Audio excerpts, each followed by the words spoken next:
What's up, Revo South Fork? Thanks for hanging out with us this morning. If you guys are checking us out online, thanks for crashing the party with us. And if you're in the room or you're online, I've got a question for you. Who is the greatest? Who is the greatest of all time? Have you ever thought about that? Is Michael Jordan the greatest basketball player of all time? Is Tom Brady the greatest football player of all time? What about boxing?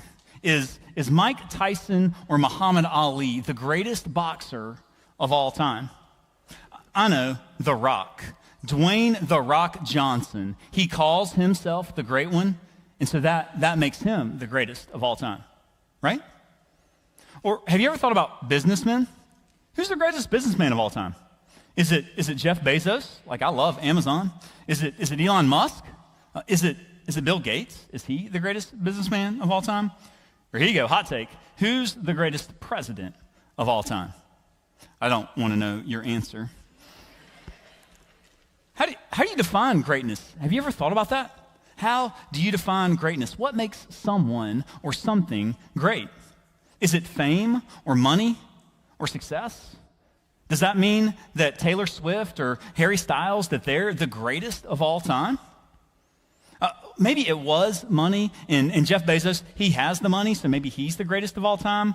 But it was money, and now it's generosity. And Bill Gates, he's giving away his billions. Bezos has them. Bill Gates is giving away his, so that makes him the greatest of all time.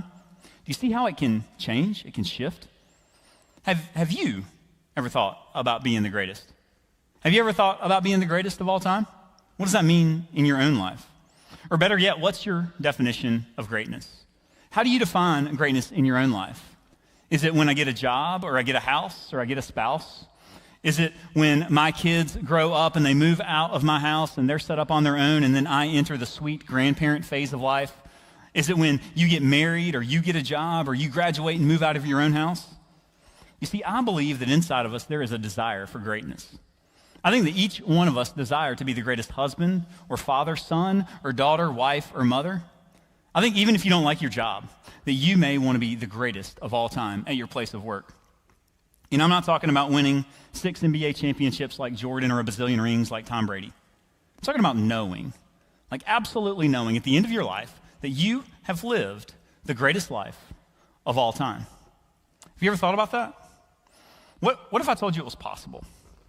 What if I told you it was possible to live 75 to 80 years of your own life and know that you lived the greatest life of all time? I don't know about you. I don't know how you view your life right now. Maybe you're sitting there and you think, man, my life is good. It's good, or maybe it's good enough. And some of us in here, we're sitting there and our life's pretty hard if we're honest with ourselves. We might be hopeless, might be directionless, might not have a purpose or a care. What if there's a story in the Bible that you could take that story and you could apply it to your life today, this morning, and it could set you up to live the greatest life of all time? Would you be interested? To avoid building the suspense too much, I'll lay it out here for you. You want to know what it takes to live the greatest life of all time. You want to know what it's going to take for you in your life to live the greatest life of all time. Our big idea. If you don't write anything else down, then remember or write this down. You want to live the greatest life of all time? This is what you need to do. You got to listen to Jesus and do what he says. You have to listen to Jesus and do what he says.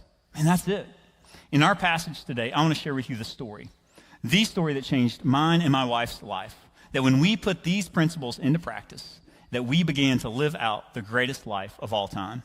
So if you have your phone, you can open up the Revo app. All of our scripture will be there. You can follow along. Our words will be on the screen. We're going to be in Luke chapter 5 this morning. And we're going to read what I believe is the greatest story in all of the Bible. And so let's pick it up. Our story starts in verse 1. It says, "One day, Jesus was standing by the Sea of Galilee. The people crowded around him and listened to the word of God. And Jesus saw 2 boats at the edge of the water, and they had been left there by fishermen who were washing their nets." So let me set the scene here for you. Jesus is early on in his ministry, and people are starting to notice Jesus, starting to hear about what he's doing. And word has started to spread. They're like, "Girl, did you hear what he did at that wedding? That water into wine, that was nice. People are starting to be healed by Jesus. I'm like, did you hear? I heard from Sally's sister, dog walker's neighbor's cousin's best friend, that she got her leg healed by Jesus. I need to see him. And now he has this big crowd of people in front of him, and a lake behind him, and a couple boats to the side. People want to be healed by Jesus or helped by Jesus. Some people might want to heckle Jesus. And he looks to the side, and he sees just a couple of fishermen just sitting there cleaning their nets. And so let's see what Jesus does. And we pick the story back up in verse 3. He, that's Jesus, got into the boat that belonged to Simon, and Jesus asked him to go out a little way from the shore. Then he sat down in the boat and taught the people. It's really interesting. Jesus looks around and he's like, these people are like in front of me and they're in my personal space bubble. I don't know about you if you have a personal space bubble. I have a personal space bubble. It's pretty big. And I have a daughter that likes to invade my personal space bubble, like face to face, nose to nose. And so Jesus was like, man, he was social distancing before social distancing was a thing. And he's like, I'm going to get in this boat. I'm going to go ahead and back up. These people, if they don't like what I say, then they can throw something at me and they're not going to reach me. I'm in the water. It's no big deal. And I guess he could have walked on water, but that would have freaked them out. So he's just like, I'm going to teach on this boat. And he sees, how many boats? How many boats did he see? Did you guys catch that? He saw 2 boats. And whose boat did he get into? He got into Simon's boat. That's interesting. Here's the first thing that you need to know about listening to Jesus and doing what he says. If you want to listen to Jesus and do what he says, the very first thing you need to know is this, that Jesus is speaking to me. Jesus is speaking to me. He's talking to you. It's specific. It's on purpose. Today we can read a story like this and we think that everything that Jesus does, it's accidental. It's coincidental. We think that the things that Jesus does don't have a purpose or a care or a cause. We think that we read the story and we say, well, Jesus just happened to be there that day. There happened to be a great crowd in front of Jesus. And he happened to be at the same spot where there happened to be a couple fishermen who happened to be out of their boats and happened to be washing their nets. And Jesus just played eeny, meeny, miny, mo, catch a tiger by his toe. If he hollers, let him go, eeny, meeny, miny, mo, with those boats. And it landed, just so happened to land on Simon's boat. And so we got into that. And we discount that Jesus speaks to them in their life and he does things on purpose. And we discount that Jesus speaks into our lives and does things on purpose. We think that everything that happens to us is just on accident. Maybe it's just a big coincidence. But did you know that Jesus doesn't do anything on accident? Did you know that Jesus does everything with a purpose and on a purpose and for a purpose? Jesus knew that Simon would be there that day. Jesus knew that there was a big crowd that was going to press in on him. Jesus knew that he would be at the right spot where there were 2 fishermen, and Jesus knew the boat that he was going to get into. And Jesus knows you. It says in Jeremiah 1:5 that before I formed you in the womb, I knew you. Before you were born, I set you apart. Jeremiah 29:11 says, I know the plans I have for you, announces the Lord. And the psalmist writes in Psalm 139, verse 6, I'm amazed at how well you know me. It's more than I can understand. And so if God knows us, and he knows everything about us, why don't we believe that he speaks to us today? Why do we think that Jesus doesn't speak to us today? You see, we say stuff like, God, I wish you would show up in my life. I wish you would tell me what to do in this situation or that situation. God, if you would just show up in a big red flashing sign, then I would know what you want to do. God, if you woke me up in the middle of the night and were like, Josh, obey me, then, God, then I would know it was you. And we're sitting around and we're waiting and waiting and waiting for God to show up or God to speak to us. And we're waiting for a voice instead of looking for a verse. We neglect all the words that God wrote out to us in the Bible because we don't believe that Jesus speaks to us today. In the Bible, 100%. Him and Simon, absolutely. They were standing there face to face. But now, in my life, in your life, we think no chance. Jesus doesn't speak to us. If you want to live the greatest life of all time, and I believe that that happens when you listen to Jesus and do what he says, then you have to realize that Jesus is talking to you. Sometimes we can hear Jesus talking to us and we begin to say that wasn't for us. If I was Simon, this is what would happen. Simon would come up or Jesus would come up and I'd say, hey, Jesus Christ, nice to meet you. Simon. And Jesus is like, hey man, can I get in your boat? I'm like, you talking to me? You're talking to me, Jesus? Have you seen James's boat? Look at James's boat. James's boat is nice. He's got the extended king cab on it, big cushioned seats. Have you seen James? He's strapped. Like one stroke gets you out into the middle of that water. Me? Jesus? Me? I'm going to have to work really hard to get out there. I can't be doing that. Me? You're trying to get in my boat? And we can say that's funny for him and Jesus. It's funny for Simon, but we kind of do the same thing. And we say, God, that's a great idea. Jesus, that's a great idea. For me? No, that's not for me. You want me to do what, Jesus? You know what I'll do? I'll tell Pastor Nathan. I'm going to send him an email. That's a great idea for the church. The church can do that. I'm going to let the Revo professionals handle that. But me? Nah, I'm not going to do that. Or we say, ooh, that's a good idea, Jesus. You know what I'm going to do? I'm going to tell my R group about it. I'll tell my R group, and I'll let them do it, and I'm not going to do it. That can't be for me. And we're missing out on opportunities because we don't believe that Jesus speaks to us personally, intentionally, for a purpose and on purpose today. And Simon realized that. He knew that Jesus was speaking to him. And our story continues in verse 4. When he finished speaking, it's Jesus, he turned to Simon. Jesus said, go out into the deep water. Let down your net so you can catch some fish. And Simon answered, Master, we've worked hard all night and have not caught anything. Again, if I'm Simon and it's me and Jesus in the boat, I'm getting fired up. Jesus is teaching and he is just slaying these people. I just saw Jesus heal somebody walking up to my boat, and I'm thinking, oh my goodness, my shoulder, it kind of clacks when I'm out there throwing the nets in and bringing them back, and Jesus is going to say amen. He's going to get finished, and then all of a sudden, he's going to heal my shoulder. He's going to pop it right back into place, and I'm going to be good as new. I'm like, I'm about to get hooked up by this Jesus guy. And Jesus gets finished, and I start to row back to shore, and I'm like, about to get my shoulder fixed. And Jesus looks down, and he's like, nah, wait. I'm like, let's go, Jesus. You're about to round two. You're about to slay these people. I love this. I'm just waiting for him to speak. He doesn't say anything. And he's not teaching anymore. And I look down, and Jesus is like, nah, it's just me and you now. And Jesus is talking to me if I'm Simon and I'm in the boat. And he's like, hey, let's go fishing. So if I'm Simon, again, this is where I start to make some reasonable arguments with Jesus. I'm like, hold up, Jesus. You want me to do what? You want me to go out there? Hey, Jesus, did you know that I'm a fisherman? You saw what I was doing. I was cleaning those nets earlier. And I don't know if you knew this, Jesus, but that crowd out there, they think I'm dumb. I'm a fisherman. They don't like me. They make fun of me. And Jesus, you know what I did last night? I fished. I fished all night. Do you know where the fish were? No, I don't either because they weren't there. I was out there. Those fish, they gone. They asleep. They're in somebody else's boat. Like, I really don't know where they are. And if I listen to you and do what you say, Jesus, and it doesn't work, and they're going to make fun of me.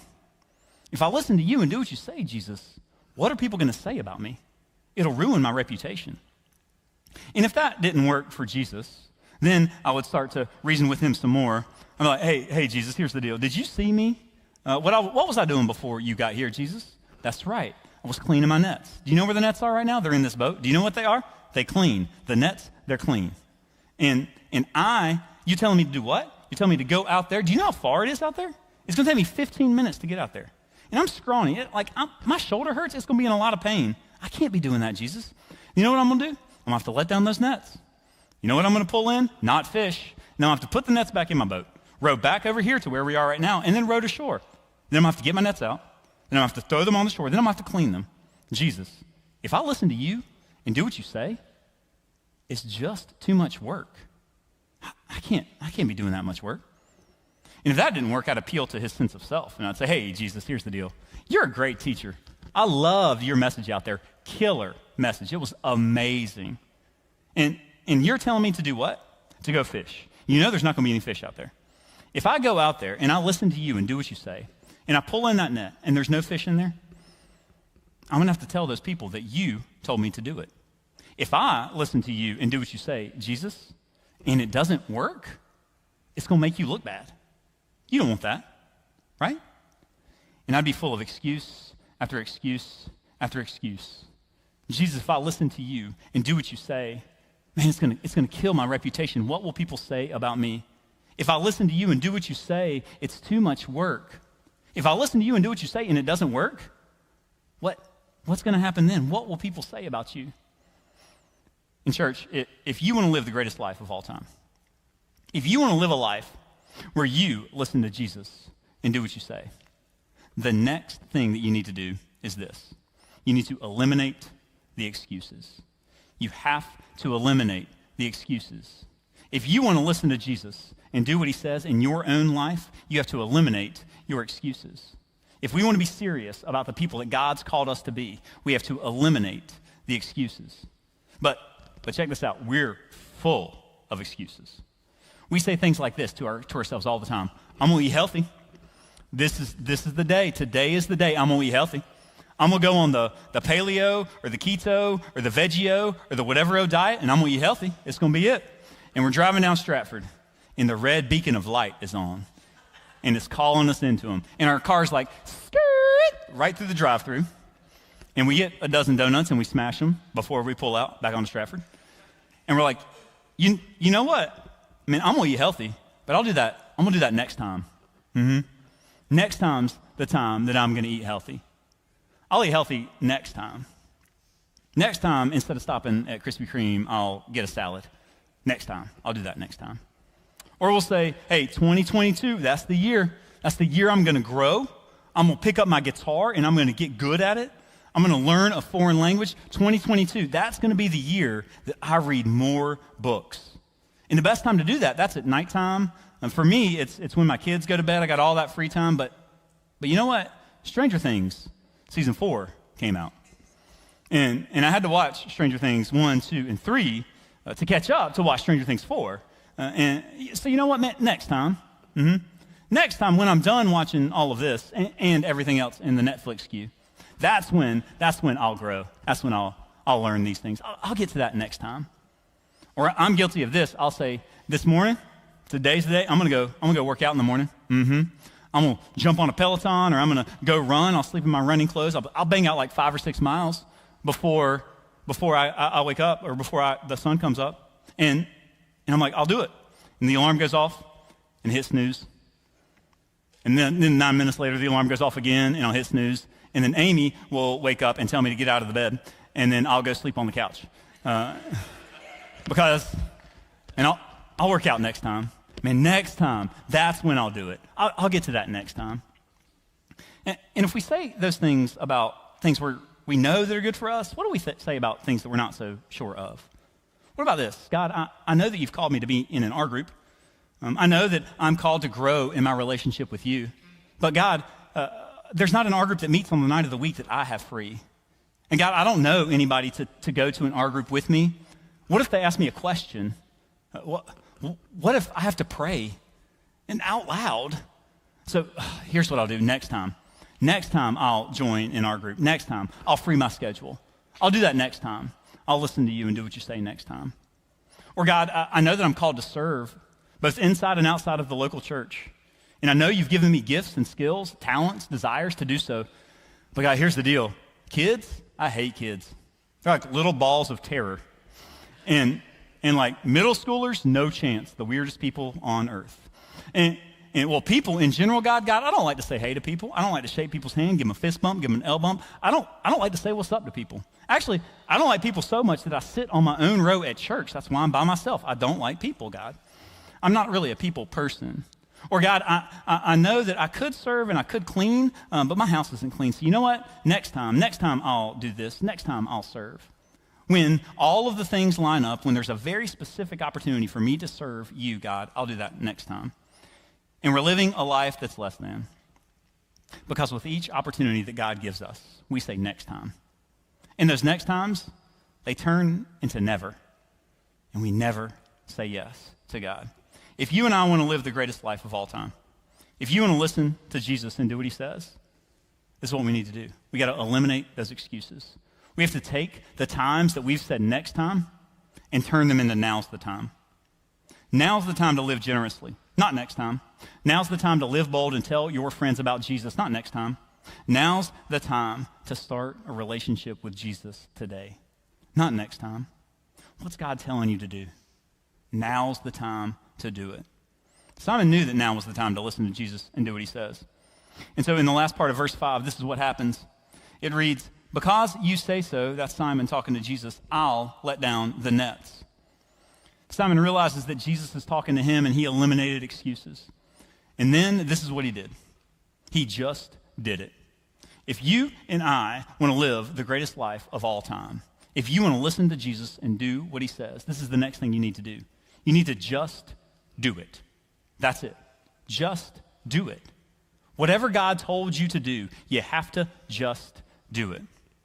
Listen to the humility in Simon's voice. Because you said so, God, I'll do it. But notice, we don't really say that often. And this is what we say instead. God, because I want to, I'll do it. God, because I want something and I see something and I'll take something and I will do it.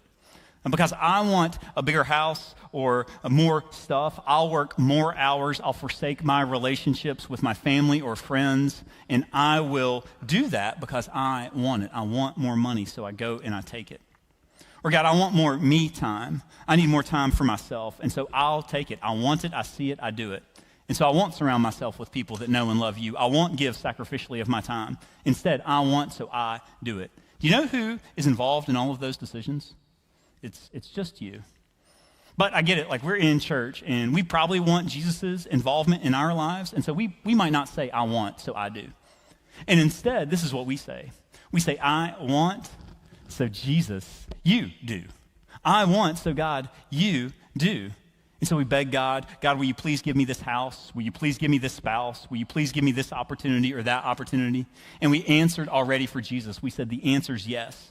And so we pray and we beg God and we treat him like a genie in a bottle. Like if we rub him and then boom, he's up in front of us and we say amen and poof, all of a sudden we get what we want. And if he says yes to us, we love him. And if he says no to us, we hate him. Why? Because we think we know what's best.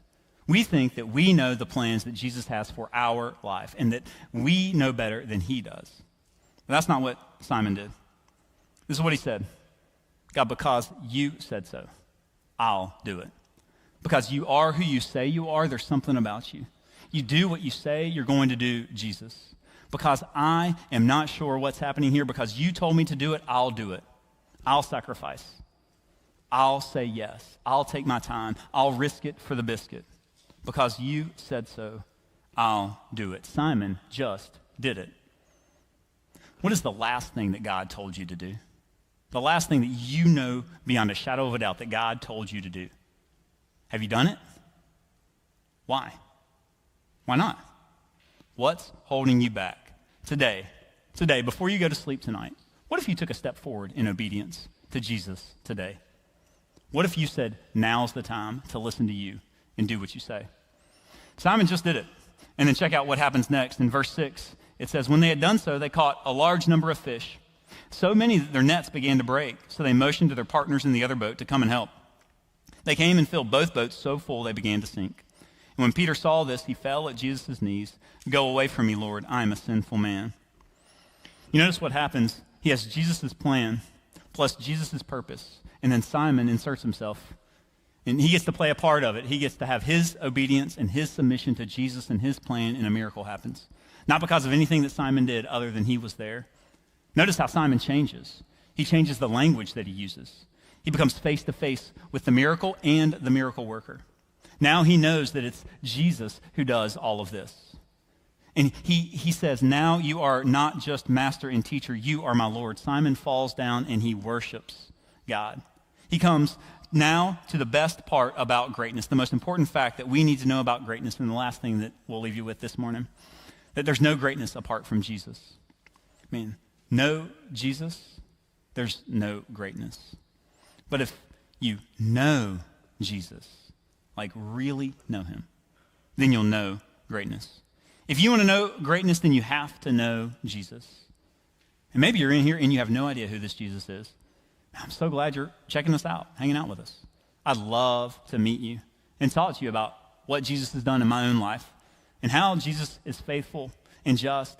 And if you put your faith in him, that he would forgive you from all of your unrighteousness.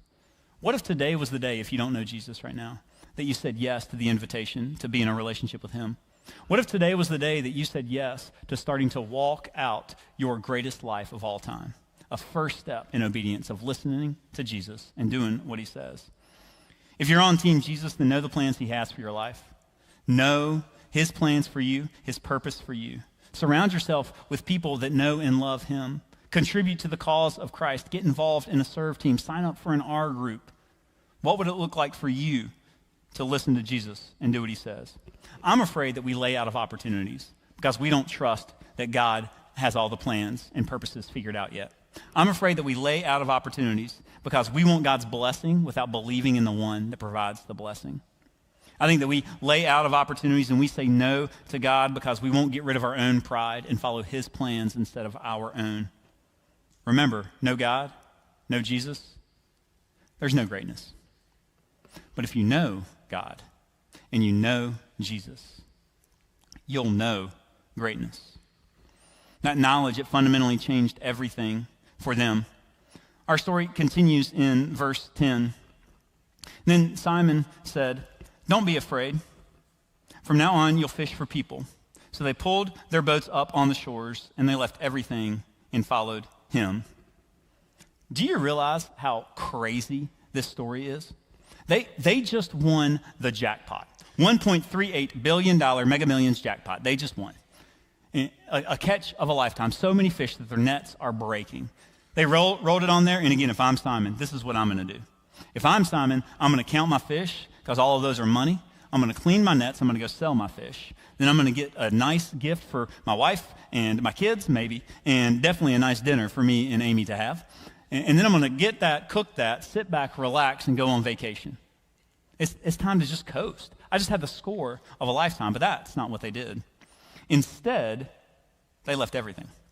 Instead, they said, "I'll follow you, Jesus." Man, Simon knew Jesus. He knew that there was no other response to him. He knew there was nothing left. There was no other reward other than to just listen to Jesus and do what he said. He was compelled to listen to him. He knew that it was Jesus talking to him. He left everything, eliminated all the excuses. Why? To just do it.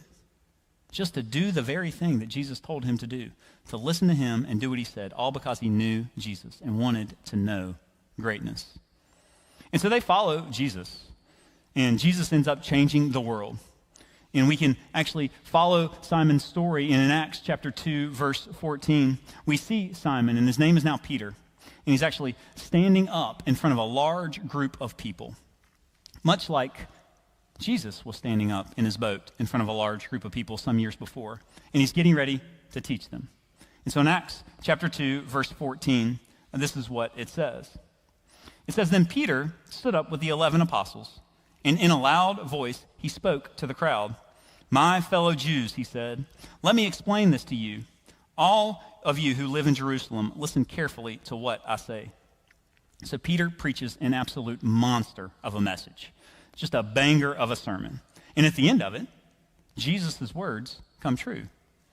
"Don't be afraid. From now on, you'll become fishers of men. Follow me, and I'll make you fish for people instead of for fish." So Peter concludes his sermon in Acts chapter 2, verse 40. And it reads, "Peter said many other things to warn them. He begged them, 'Save yourselves from these evil people.' Those who accepted his message were baptized. About 3,000 people joined the believers that day." Man, 3,000 people. So many people caught up in the cause of Christ like those so many fish caught up in the nets years before. "Follow me, and I'll make you a fisher of men," Jesus said. "Follow me, and I'll change your life. Follow me, and you'll go from directionless and hopeless to on purpose and on mission. Follow me," Jesus says, "and I'll change your heart. And follow me," Jesus says, "and I'll set you up on a course that will blow your mind." And Jesus is talking to you. It's specific. It's personal. It's only for you. He wants you to eliminate the excuses and just to do it. All so you can know him and know his greatness. And how do I know that's true? Because it's happened in my own life. About 15 years ago, Amy and I were sitting in a church one day, and we saw an opportunity to go to an interest meeting, to a mission trip. And so we went to this meeting, and it was a mission trip to go to Belize. And I didn't know Belize from Bulgaria or Bolivia or Belarus, but we said yes. We said we're going to listen to Jesus and do what he says. We said now's the time. Now's the time to listen to Jesus and do what he says. And so we went. We said yes. And then about 4 years after that, Amy and I find ourselves pursuing moving to Belize. And we had 2 kids at the time, and it didn't make any sense at all. We didn't know anything. Our kids were 2 and 10 months. I had just gotten a new job, and we had just built our dream house, and we said to ourselves and to God, we'll never leave here.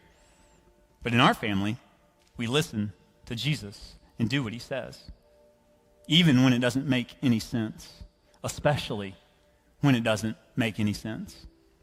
And so we went, and it was hard. One of the hardest things that we've ever done as a family. And it was terrifying. It made me second guess my relationship with Jesus a few times. But in our family, we do hard things. In our family, we listen to Jesus and do what he says, and it was worth it. It was so worth it. And we find ourselves, a few years later, we continue to listen to Jesus and do what he said, and we meet a friend of mine to this day, Pastor Ed. And Pastor Ed and I became friends, and I began to go to Pastor Ed's house and sit on his couch, and we began to beg and ask God, Lord, what are you going to do in and through Pastor Ed and his ministry and his relationships? And it's through that time of asking God, what are you going to do in and through Pastor Ed, that I find myself in Nicaragua, in some basueros, some dumps, where I'm taking the gospel to the least of these, to kids that live in the dump and work in the dump and eat in the dump and play in the dump. And I have a bottle of water and some candy in the gospel, and that's it. And I'm broken and I'm shattered. And I'm asking God, there's got to be more that I can do. God's like, no, you're doing it. Just listen to me and do what I say. Eventually, our family finds ourselves back in the United States, and we're living in Winston. And we're driving to church one day when Revo met in the Children's Museum, and we passed Crossnor Children's Home. And they say that they need foster families. I see the sign outside. And from the back, our kids say, we need to do that. We need to say yes. And so in March 2017, Zulea moved into our home. And for around 1,000 days, we rode the ups and downs of foster care, the highs and lows, the wild emotional swings. And in December 2019, Zulea got to change her last name, and we got to adopt Zulea into our family.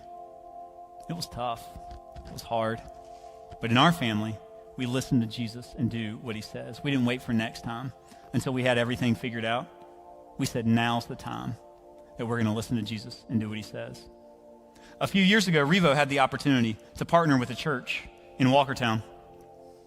And they needed some skilled labor for the project. And if you guys know my wife is a highly skilled labor. And they needed some unskilled labor, and I am highly unskilled. And so I had a part to play. And with our family and a slew of volunteers, we poured blood, sweat, and tears into that facility. Family nights and fun nights, date nights and frustrating days. Thousands of hours collectively. And now there's a church that meets in Walkertown right now, an anchor for the gospel in that community across from a middle school and high school. Why? Because you say so, God will do it. Because you say so, we'll say yes. And you can look at those opportunities and think, man, that's great for you guys. Josh, you're a pastor. Of course you have to do that. I could never do that. You know what I tell you? You're right. You can't do that. Those aren't your opportunities. Those are the times that Jesus spoke to us, and we listened to him and did what he told us to do. But did you know that God is speaking to you today? He's impressed upon you, even this morning, some changes you need to make in your own life. He's calling you into a relationship with him, to know him more, maybe to know him for the first time. He's reminding you of the time and time again that you've made excuse after excuse after excuse to listen to him and do what he says. So what's stopping you? I know that that's for no one else. It's only for you. I don't know what your next step is. Everybody has a next step to take. What areas of your life are you making excuses? Where have you been disobedient? Where have you let your own pride creep in? What relationships do you need to repair with your spouse or your children or friends and family? Where are you settling for good enough when God's called you to greatness? And he's talking to you. The creator of the world is talking to you. What's he saying? It's personal. It's not for anyone else. It's time to eliminate your excuses, to say that now's the time that you're going to listen to Jesus and do what he says. Your submission and your obedience. Remember, there's no greatness apart from Jesus. But if you know him, you'll know greatness. You want to live the greatest life of all time? Now's the time to listen to Jesus and do what he says. It starts today. Let me pray for you.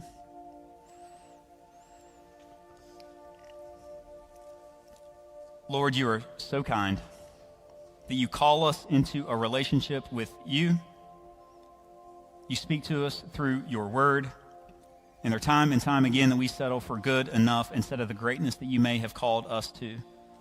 Lord, right now, would you impress upon us what are you asking us to do specifically, personally, on purpose, for a purpose from you, Lord? What excuses are we making in our own lives? Where have we said no? Where have we delayed obedience? May we eliminate all those excuses and take a step forward towards you today. God, can we just do it? May we know you, know your greatness more. Now's the time, not next time, now's the time that we listen to you and do what you say and take a step forward to live the greatest life of all time. That only comes from your help. And so, Jesus, please help us. Pray these things in your name. Amen.